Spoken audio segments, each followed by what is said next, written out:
Is the Republican Party protecting liberty or policing identity to feel comfortable? This is hashtag Go Right with Peter Boykin. I'm your host, and this is my commentary. You can check out more on this article on GoRightNews.com.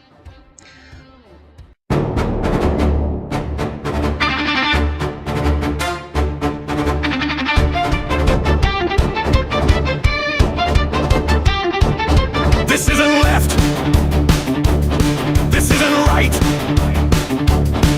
This is liberty under a spotlight. Welcome to the place where questions stay loud, where truth matters more than fitting the crowd. Constitution first, no scripts to read. No gatekeepers, no loyalty test. No borrowed outrage, no hollow stress. Real conversations, clear and direct. If power hates it, we inspect. Go right, stand up, don't hide. Think free, speak straight, draw your own line. Go right, step into the light. Welcome to Go Right with Peter Boykin. Truth over tribes, freedom over fear. You're in the right place, welcome in. Truth over tribes, freedom over fear. You're in the right place. Welcome in.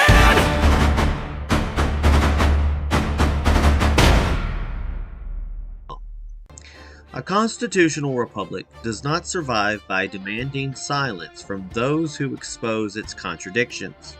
It survives when citizens are willing to challenge their own side before power hardens into habit and habit hardens into authority.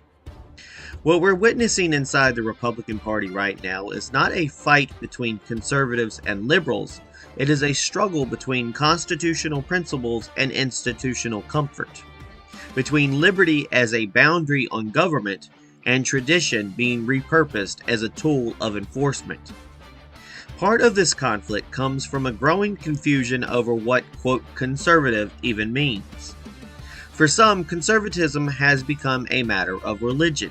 For others, it has managed and merged into an identity defined by being, quote, anti-woke, which too often collapses into being reflexively anti-gay rather than constitutionally grounded. These views are usually sincerely held, but sincerely does not automatically make them compatible with constitutional limits. For people like me, whose versions of conservatism can feel less like philosophy and more like a warning label. And my conservatism is different. To me, conservatism means conserving our system of government, conserving our way of life through the framework of the Constitution, conserving limits on power so that no political majority, cultural trend, or moral panic can turn rights into privileges. This is why I reject the idea that being openly gay, unapologetically visible, and outspoken about equal protection somehow places me outside the conservative movement. The Constitution does not require me to shrink myself to fit a political coalition. It requires the government to restrain itself from choosing winners and losers under the law. I also reject the framing that says my identity should not, quote, matter to be accepted.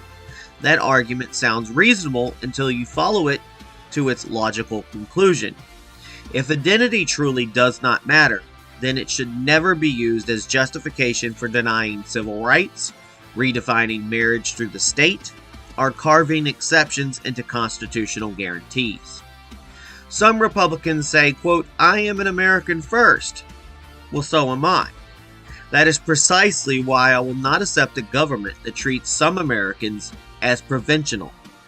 Conservatism was never meant to be a permission structure. It was meant to be a limit on how far the state can go into our lives, our families, our contracts, and our choices. And when a party platform begins to sound like a moral licensing board instead of a constitutional restraint, something fundamental has gone wrong. This is not about rejecting family values. Strong families exist across the country in many forms. They raise children. They pay taxes. They build communities. They serve this nation, and they contribute to its stability. The state does not strengthen families by narrowing their definition.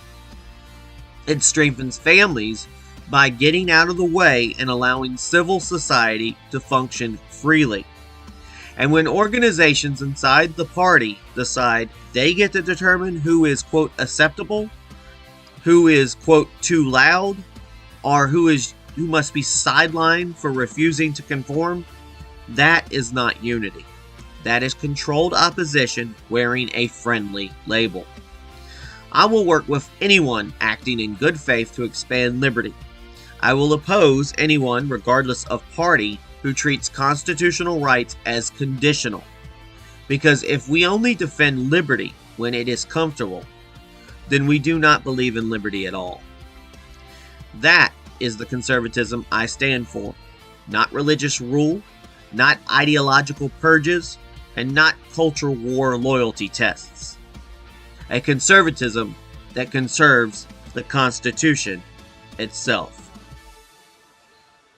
Thank you for tuning in to #GoRight with myself, Peter Boykin. Check out more at gorightnews.com.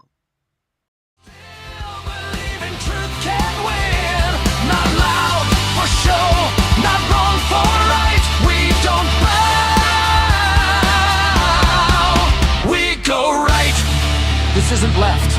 This isn't right. This is a line between power and the people, between comfort and courage, between forgetting and remembering who we are. We're still standing, hearts unchained, still here when trends have changed. No crown, no cult, no perfect sign, just flawed men choosing liberty over the right. Still standing calm but unafraid, still calling out the masquerade. Not rage, not hate, not blind insight. We stand firm. We go right. When the noise fades, when history writes, they'll remember who stood upright. Not for applause, not for the fight, but for freedom and the right to be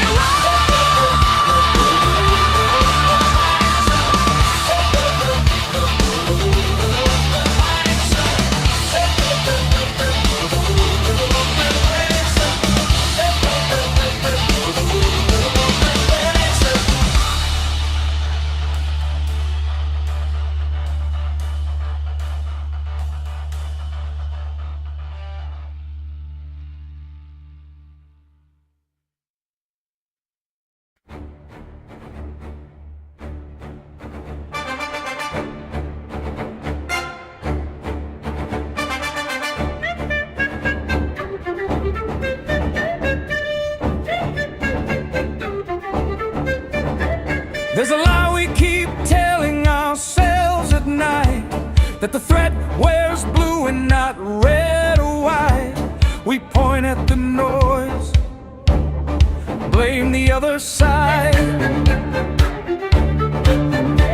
while locking our doors from the inside.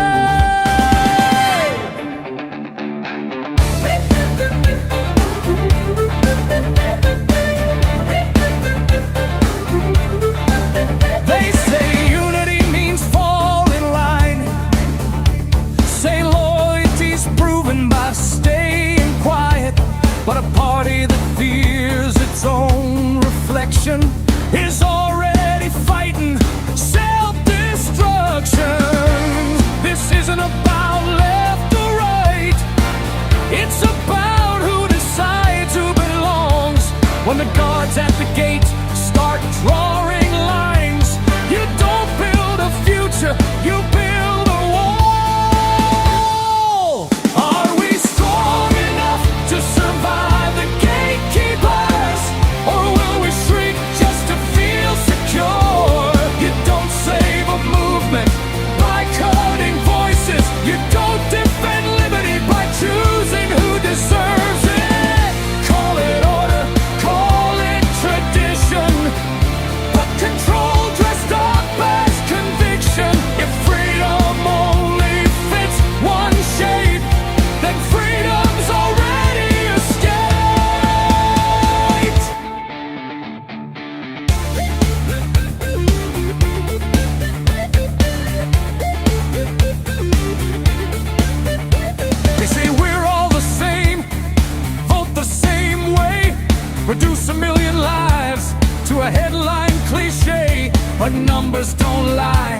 and silence won't hide that Americans don't check identity at the ballot line. Some of us chose country before cult, chose the Constitution when both sides default. Not mascots, not props, not trophies to hold, just citizens tired of being told that representation means permission, that you speak only when approved, but rights don't come from organizations, and truth doesn't need their rules. Are we strong enough to survive the gatekeepers who claim the banner but narrow the door? You don't grow a party by purging believers. You don't win elections by ignoring millions more. They call it purity, call it defense, but exclusion always breaks what it claims to protect. If liberty's real, it must apply, even when it's inconvenient to the tribe.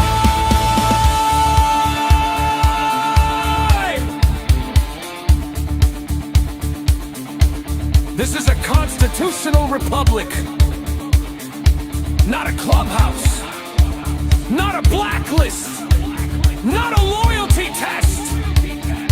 Civil law is not doctrine. Government is not God. And when the state starts choosing which families count, liberty is already on trial. You can fight for values without handing power to the state. You can love your principles without erasing your neighbor's rights. That's not rebellion, that's restraint.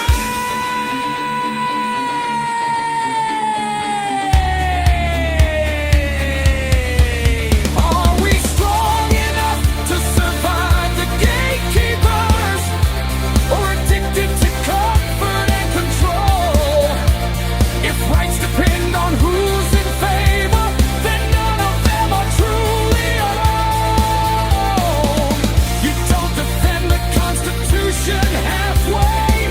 You don't protect freedom by fear. The party that learns to hear dissent is the party that outlives the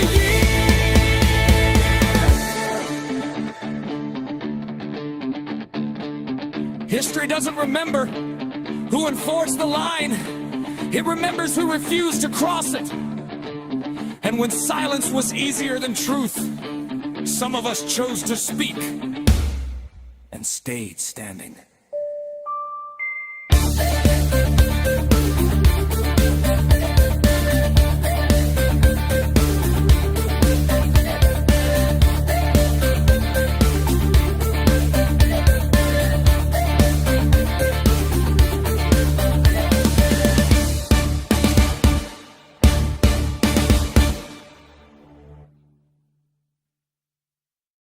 Remember, we fight for what's right because it's time to go right. Is the Republican Party strong enough to survive its own gatekeepers? Welcome to hashtag Go Right with Peter Boykin!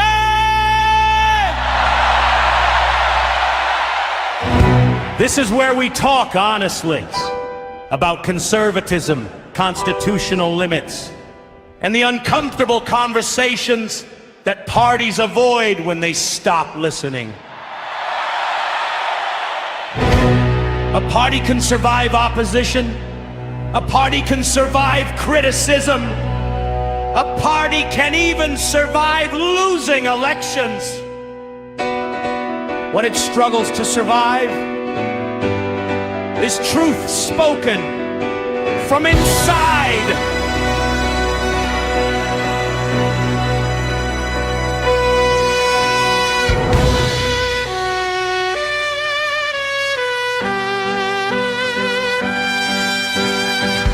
Peter Boykin leads one of the largest national networks of gay conservatives, moderates, independents, and Trump supporters in the country that operates independently of log cabin Republicans. That distinction matters! Not because of rivalry,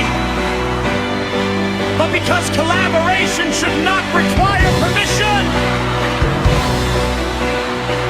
What many of us encounter instead is quiet exclusion. And he is not alone. Figures like Brandon Straka, Scott Pressler, others who expanded conservative reach beyond its comfort zones. Their success should have been multiplied. Instead, it was often minimized. That does not protect a movement. It limits it!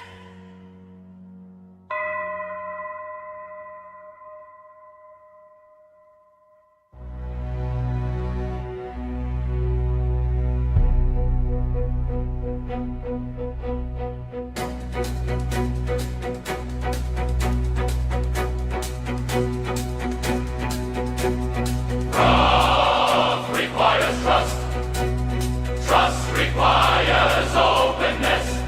Openness requires courage.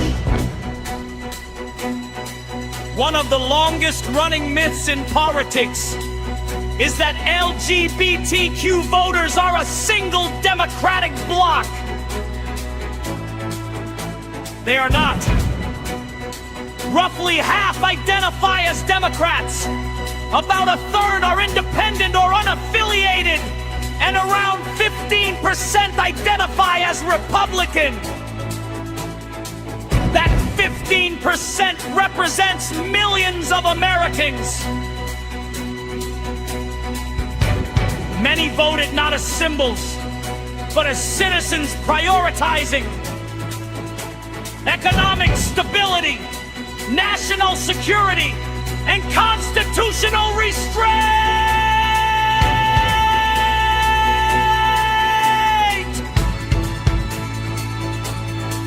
They did not vote because the party was flawless.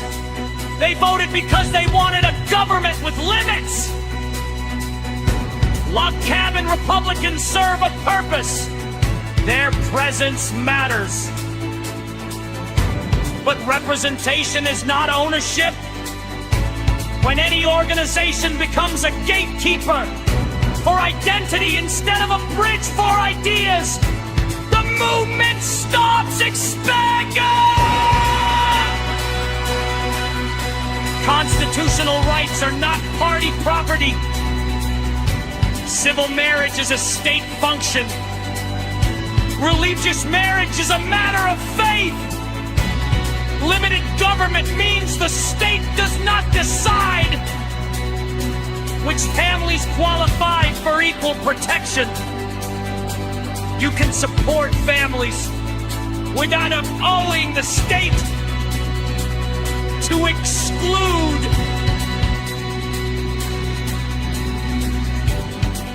Unity does not require silence.